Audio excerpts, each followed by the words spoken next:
송강호 씨가 나온 넘버 3에 어떤 장면이 나오냐면 송강호 씨가 부하 3명인 아주 신흥 깡패 조직이에요. 근데 저쪽은 막 100명쯤 있는 거대 깡패 조직인데 내일 쳐들어가기로 했어요. 그러니까 부하들이 불안하죠. 어떻게 우리가 아무리 세도 4대 100으로 이기냐. 근데 송강호가 딱 그때 얘기를 합니다. 니들 말이야. 최영이란 분이 있어요. 이게 누구냐면 최배달이라고 왜 그 극진 가라데 만드신 분. 이분이 어떤 분이냐. 가라테로 그냥 일본을 제패하신 분. 이분 소가 있으면 이분은 딱 가셔. 은매 너 소야? 나 최영이야. 그리고 딱 다가가요. 그럼 소가 이게 뭔가 그럴 때 솥불을 확 잡아. 소가 막 쳐도 계속 솥불을 때리는 거야. 언제까지? 솥불이 부러질 거야. 미국의 이 집채만한 근육질의 존슨이라고 있어. 그러면 헬로우 존슨? I'm 최영이. 그리고 다가가요. 존슨이 이게 뭐야? 그러고 이렇게 손을 내밀게 돼 있어요. 손을 탁 잡아. Your hand? 오케이. 그러고 손을 계속 치는 거야. 그러면 이제 존슨이 남은 손으로 막 치고 받고 막 최영이는 막 피바다가 됐죠. 막 피가 막 흘리죠. 신경 쓰지 말고 계속 쳐. 언제까지? 손이 잘려 나갈 때까지. 그럼 나중에 존슨이 이기지만 존슨이 기분이 어떻겠어요? 만세 부르는데 팔이 하나 없는 거야. 그럼 존슨은 어떻게 돼요? 내가 잘못했다. 네가 이겼다. 이렇게 되는 거죠. 이게 무대뽀 정신이다. 이 무대뽀 정신 하나면 우리가 아무리 약하고 적이 아무리 강해도 우리가 이길 수가 있다. 저는 이제 책에서 이거를 또라이라고 번역했는데요. 영어로 이런 게임이 있어요. 레퓨테이션 게임이라고 어떤 사람이 미쳤다고 확인되는 순간 상대방은 얘가 강하든 약하든 일단 물러나게 돼 있다. 그래서 만약에 여러분들이 이 정도 한 100분 모이셨면요. 여기에 꼭 또라이형 분이 몇 분 계세요. 거기 계신 병의원님. 예. 저요? 예. 저는 뭐 또라이라기보다는 예전에 이제 개그맨 시험을 보면서 너무 많이 시험을 떨어지니까 어떻게 개인기나 이런 거를 새롭게 좀 만들 수 없을까 하다가 예전에는 그 나레이터 모델 분들이라고 개업식 현장에 항상 앞에서 춤추면서 그런 걸 되게 많이 했었어요. 동네에서 이제 뼈다구 해장국집인데 오픈식에서 나레이터 모델 두 분이 이렇게 하고 계시더라고요. 근데 그게 너무 재미있고 신기해서 그 톤을 배워볼까 해서 그 앞에 한 6시간 동안 이렇게 앉아가지고 그분들 이렇게 톤이나 제스처를 좀 보면서 약간 따라했더니 그분들이 저를 진짜 또라이로 보더라고요. 거기서 오해했을 수도 있죠. 저는 진짜 충분히. 예, 저는 정말 절실해서 본 건데 저는 그때 그래서 정말 그분이 어떻게 보면 저한테 개그맨 인생에서 되게 도움을 주신 분이거든요. 덕분에 진짜 개그맨 하고 있습니다. 감사합니다. 고맙습니다. 예. 저는 인터넷만 좀만 검색해도 수식어가 붙는 게 돌 플러스 아이여가지고 왜요? Radio Gaga, 내 내려가봐, R&B.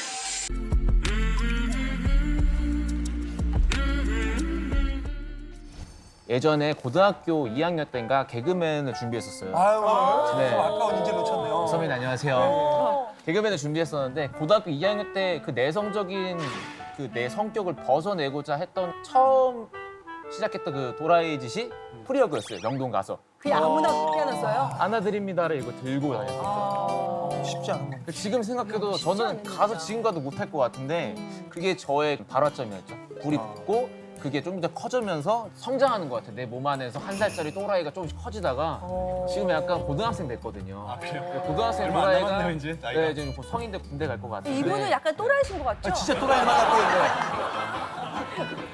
지금 긍정적인 또라이예요, 지금은. 긍정적인 네, 또라이. 금도라고 해주세요. 저는 예전에 노래를 하고 싶은데 없는 거여서 인터폰? 그걸로 딱 해가지고 막 노래를 막 불러. 그럼 길 가는 사람들이 노래 좀 들으라고. 노래 좀 들으라고. 나나나나 이거를 듣고.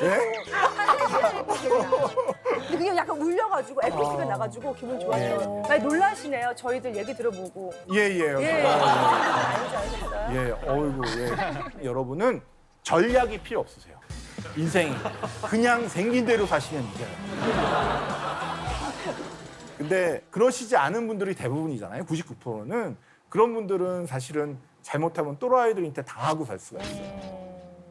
이걸 어떻게 해결할까요? 또라이인 척을 하면 돼요. 예전에 걸프전이라고 있었는데 사담 후세인이라고 이 사람이 미국하고 막 싸우겠다니까 미국이 쳐들어왔죠. 그래서 미국이 이기더라도 우린 미군 몇십만 명 죽이고 죽는다. 막 이렇게 했는데 쳐들어오자마자 이라크군들 막 다 항복하고 사담 후세인 어디 숨어 있다가 잡혔는데 잡힐 때까지 자살도 못하고 잡혀서 나중에 처형을 당하죠. 그래서 사담 후세인은 그때는 또라이인가 싶었는데 역시 미국의 CIA가 정보를 얻은 것 같아요. 아, 이분은 제정신이다. 들어가 봤자 그렇게 자기 말대로 싸우지 못할 거다.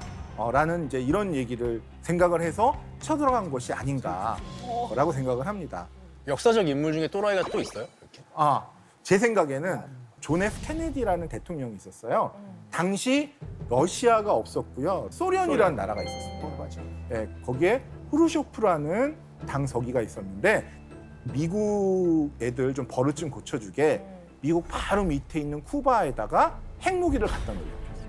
소련에서 쏘면 어떻게든지 뭐 이렇게 피하고 막 격추시키고 할 거 아니에요. 근데 쿠바에서 쏘면 너무 짧기 때문에 미국이 손도 못 대고 바로 당하겠죠. 거기에 핵무기를 갖다 놓으려고 막 큰 소리를 친 거예요. 근데 후르쇼프는 쇼를 막 해요. 막 회의하다가 화나면 신발 벗어서 막 집어 던지고 막 이래요. 대통령끼리 회의하는데. 그래서 어제 제정신이 아니다. 쟤는 쏜다면 쏜다. 라는 생각을 하게 합니다. 그래서 핵무기를 싣고 쿠바로 막 소련 배들이 와요. 영화 엑스맨에 보면 엑스맨 퍼스트 클래스라는 거에 그게 나와요. 알고 보니까 그게 케네디가 해결한 게 아니라 엑스맨이 해결한 거라는 걸 처음 알게 됐는데 어쨌든 역사에는 이제 케네디 대통령이 너만 또라이냐 나도 또라이다 라고 배를 쫙 배치해요. 핵무기를 쿠바에 놓으면 우리 어차피 전쟁이니까 그냥 핵무기 도착하기 전에 전쟁을 시작하자 라고 해서 쿠바 앞바다에서 막 전투를 벌이려고 해요. 근데 여기서 후르쇼프가 아유 내가 그렇게까지 할 생각은 아니었는데 배 돌려 그래 돌려와요. 완전히 스타일 국인 거죠. 이게 이유가 돼서 후르쇼프는 권력을 놓게 되는 데까지 이릅니다. 그래서 또라이인 척을 하면 그 이후에 계속 또라이인 척을 하고 살아야 돼요. 왜냐면 한 번이라도 들통이 나면 또라이가 아니라는 게 그럼 이제 가면이 벗겨지면서 다시는 못 쓰게 된다. 이것이 좀 정신적으로 힘든 이런 상황이 되겠고요.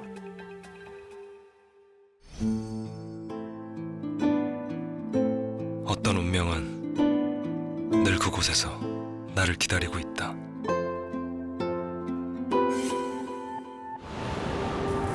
낯설게 그러나 강렬하게 하이브리드의 대담한 반전. 멋있다. 저분들이 저는 또 그 저기 뭐 유재석 씨가 하는 뭐 윤활유 이런 거 선전하시잖아요. 근데 제가 잘 몰라서 그런데 유재석 씨가 윤활유에 대해 잘 아시나요? 잘 모르실 것 같아요. 잘 모르실 것 같죠. 이분들도 참 이렇게 수리해보고 이런 거 뭐 안 해보셨을 것 같은데 잘 모르시는 분이 좋다고 그러는데 왜 사람들은 살까? 근데 저분이 좋아서 이미지가 좋아서. 이미지가 좋아요. 네. 이제 그거는 이제 커뮤니케이션 방송 쪽이고 저는 이제 돈이 왔다 갔다 해야지 경제학은 말이 되거든요. 이론이 있는데 뭐냐면 저분이 자동차를 잘 아시거나 못 아시거나 중요한 게 아니잖아. 저분이 유명하신 분들이잖아요. 맞아요. 저거 하면은 출연료 꽤 받으시죠? 그걸 받으시죠? 많이 받으시죠? 네. 그러면은 그게 무슨 얘기냐? 자동차 광고를 하는데 돈다발을 서울시청 앞에 쌓아놓고 석유견지구 불을 확 지르는 것과 똑같은 거라고. 왜냐하면 이 광고를 봤을 때 와, 저 회사가 저 광고에 돈 엄청 썼네 맞아요. 라고 하는 거는 무엇을 의미해요? 알 것 같아. 그만큼 돈이 많다는 거는 많이 팔린다는 거 아니에요? 그쵸? 저렇게 광고했는데 제품이 안 좋으면 어떻게 돼요? 사람들이 한 번 사보고 안 살 거 아니에요? 그렇지. 그럼 저 돈 다 날려. 어. 근데 내가 바보겠냐? 그렇지. 나 바보 아니다. 그러면 여러분이 한 번 써보시고 계속 구입하셔서 내가 앞으로 돈을 많이 벌 거기 때문에 이런 미친 짓 같은 짓을 하는 거다. 그래서 그게 저 광고 만드는데 돈 많이 들었겠네. 저렇게 유명한 분들이 나오는 걸 보니까 라는 걸로 사람에게 믿음을 준다라는 거예요. 그래서 내가 정말 좋은 제품을 만들었는데 사람들이 몰라줘 라고 하면 이걸 시그널을 보내야 되거든요. 그 시그널을 보내는 방법이 여러 가지 있는데 하나는 이거고요.